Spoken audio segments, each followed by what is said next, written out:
Bigwas ang kakampi mo. Mapapakinggan mula Lunes hanggang Biyernes dito sa DWGO. Magandang umaga po sa inyong lahat. Ako po si Johnny Reblando. At ako naman si Tommy Abili. Kami ang Bigwas.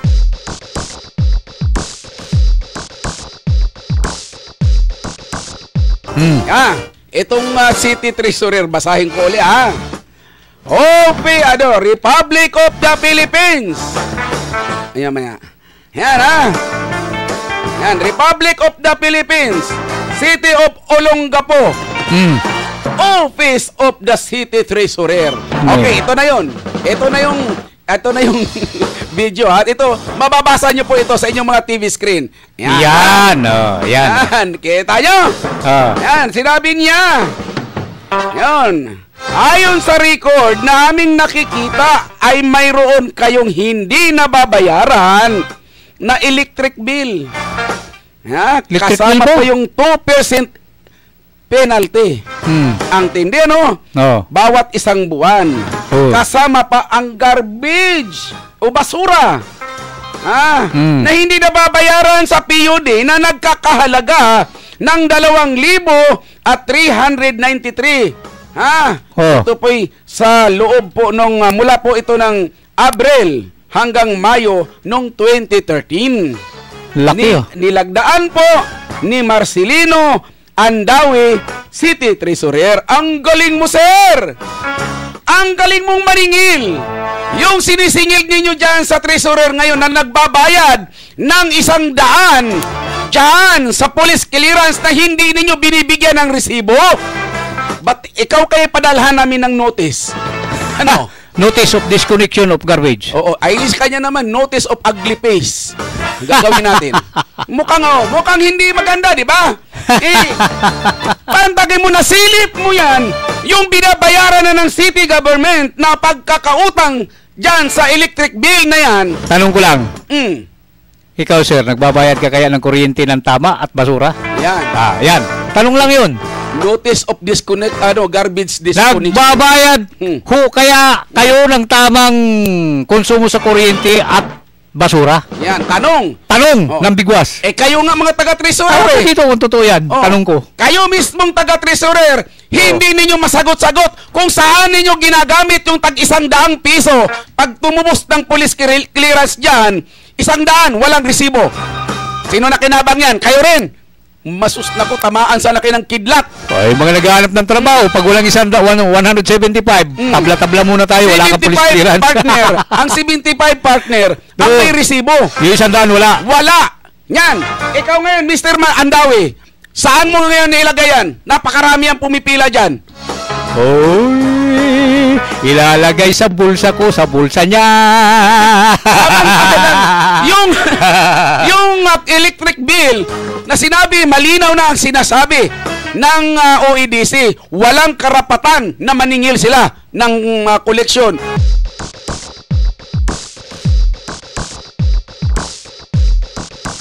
Report po mula po kay DJ Roby dyan sa Banggaan po sa may Old Cabalan. Magandang umaga sa iyo, DJ Roby.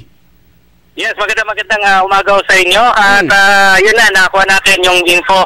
Even though, sabi ko nga, talaga nagagalaiti tayo sa OTMPS at inipit tayo dyan po sa may bandang palengke. Pero okay na yun. Nakuha tayo ng info galing po sa barangay hall ng Old Cabalan kung saan isang tricycle, isang elf truck ang involved sa aksidente. Banggaan lang po ito. Which is bago, sa may Purok 12 to sa Old Cabalan. So medyo malayo dun sa pinangyarihan ng aksidente naman kahapon sa may yung Victory Liner. So, as for the record po, may isa pong injured, si Lionel Jimenez po, ng taga Iram New Cabalan, 36 years old, nasa may James L. Gordon Memorial Hospital siya ngayon. As per the record naman, minor injury lang naman daw ang tinamo. Ayun, mama. So, ulitin natin, isang tricycle at isang elf truck ang involved sa isang aksidente sa Purok 12, Barangay Anong Old kulay Cabalan. ng tricycle yan? Negative tayo doon sa other info kasi nasa rumesponding patrol yung info. Even yung mga plate number, hindi natin nahugot galing sa kanila. So, dito natin pinarekta sa barangay hall nila, sa nilang barangay secretary. So, Leonel Jimenez, yung pasaherong injured, taga Iramnyo, Cabalan, nasa James L. Gordon Memorial Hospital. So, yun na, tinitreat na yung injury niya. So, yun po. Sige, Robby. So, at wala na mga malaking nangyayari pala yan. Wala naman. Sige. So far so good. At mula dito sa Barangay Hall Cabalan, papasalamat din ako sa ating kasama. Ano first name mo, kuya? Ano first name mo? Roger Bernal, kasama natin dito na talagang hanggang sa dulo sinamahan kami para dito sa coverage na to. Ang inyo pong likod, DJ Robby, para dyan po sa programang Bigwas. Balik sa inyo. Okay po mga kaibigan, yan po ang huling balita dyan sa kaganapan ng Banggaan ngayon sa may Old Cabalan.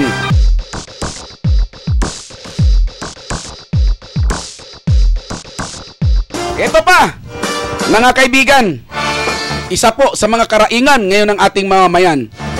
Ang sabi po kasi ni Mayor Rolin Paulino, tulungan ninyo ako sa paghuhukay. Bago umupo yan, sinabi niya, walang pundo ang administrasyon. Tulungan ninyo na mahukay o madridge. Tawag natin partner, anong tawag nito? Yung dredging. Mayroon pa isang termino niyan eh. Yung babanggitin mamaya ni Layog na kailangan dredging, oo, di ba? Na kailangan hukayin yung lahat ng kailugan na yan, pero wala pong budget ang city government. Wala Ito, pakinggan ninyo kung wala ba.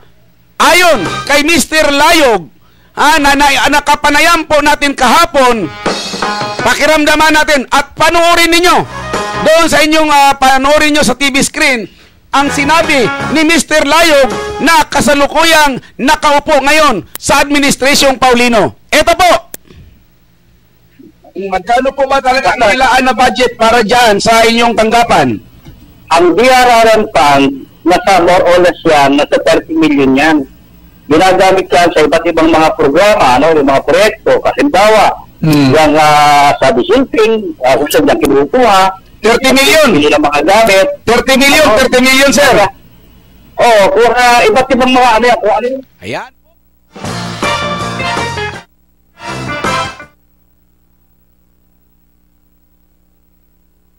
Ang sabi po ninyo, Mayor Paulino, wala pong pondo. Mayroon pala, inyo pang opisyal ang nagsabi, 30 million. 30 milyon. Malinaw. Kahit na yung si former Mayor Gordon, di ba? Ang sabi naman ni ex-Mayor Bong Gordon, ito naman ang kanyang pahayag sa Bigwas. Yung mga disilting na yan, kiniklaim nilang project niya. Hindi po. Yan ay hiningi ko noong 2012 pa. No? Kasi kailangan paghihingi ka ng pondo dyan sa national, mga 1 year in advance.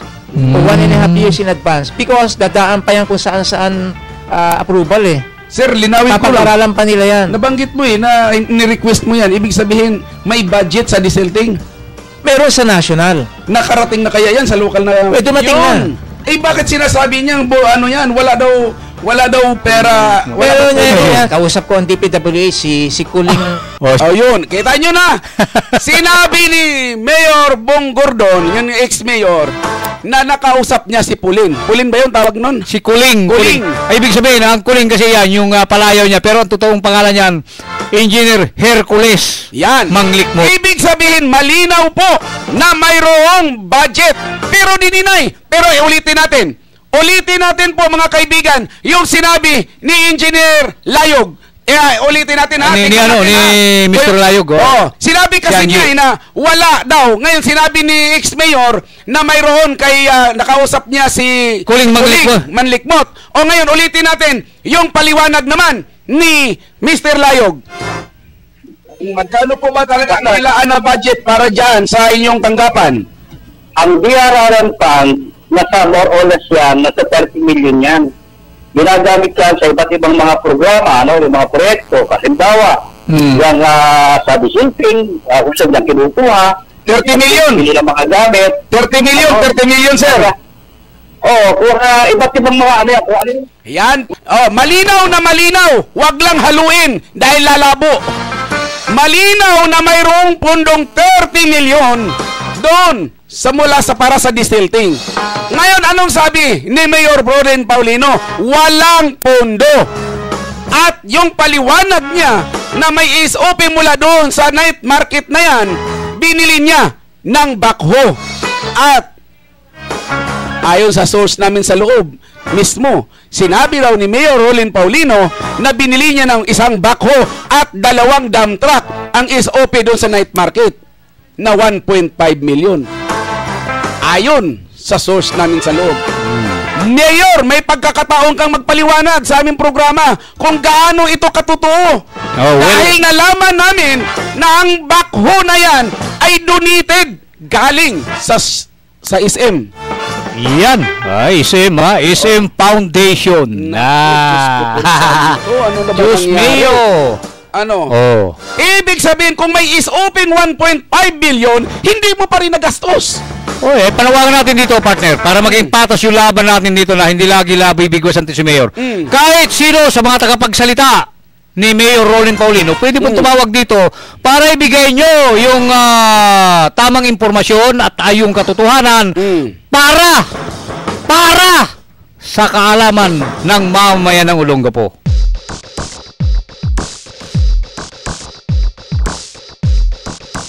Magandang umaga sa'yo, Roby. Ito, bagong balita ito, Sir Tommy, partner. Kung ika ka sa bangga, medyo uso yata ang bangga ngayong araw dahil ngayon lang banggaan dito sa kanto ng Forestry at saka National Highway dito po sa Old Cabalan. Nako, Cabalan na naman! Ano ba yan? Ano na nangyari sa ating mga kawawa? Ay nako, yung highway ng Cabalan talaga, no? Kung kanina, truck at saka tricycle, ito naman, truck at saka motor. Nako po. Ay, ano laban ng motor? Sige. Ito, bale, may minor injury po yung driver ng motor. Bale, hindi ko lang din masyado nakuha yung clear yung pangalan, pero nasa, nai-record na natin. Bale, so, ang budget kasi ng driver ng truck, sinisenyasan na or sinisignalan na yung paparating na motor. Hindi lang yata napansin nung driver ng motor, kaya yun nangyari. Talagang yun na, nagkasalpukan na. Ano yan? Head on? Oo. Nako. So, actually pa left turn, itong truck papunta sa bandang Forestry, ang truck, which is ika nga ito namang nakamotor, actually diretso sana papunta dyan sa ating syudad. At actually itong driver ng motor galing pa ng Pampanga. Hindi ako nakakamali, Pampanga. Merong business trip ika nga itong si Kuya. Kaya nangyari nga lang sa naging aksidente, sabi nga ni Kuya na nakamotor, hindi daw niya napansin or parang hindi ito nagsisenyalis itong truck na siya ay magle-left turn, kaya hindi niya napansin, kaya umabot sa salpukan. Ngayon, nangyari lang po like 15 minutes ago, 5 minutes before, or basta 15 minutes ago po, nangyari itong aksidente. Ayun. So, sa mga oras na to, nandito pa, pero sa napapansin ko, ngayon po, kasi ngayong oras na to, dadali na po dyan sa may James L. Gordon Memorial Hospital ang biktima. Ano ba nangyari sa driver ng motor? Ano lang, ang napansin lang natin, medyo may konting gas or konting sugat siya sa may bandang baba. Okay. Ayan. Helmet yata si Kuya, may helmet eh. Sa napansin nga lang natin, hindi ko lang alam kung nasaan nakalagay yung kanyang plaka ng motor. Okay, sige. Pero ang plaka naman ng truck, it's RLT 711. Ayan po.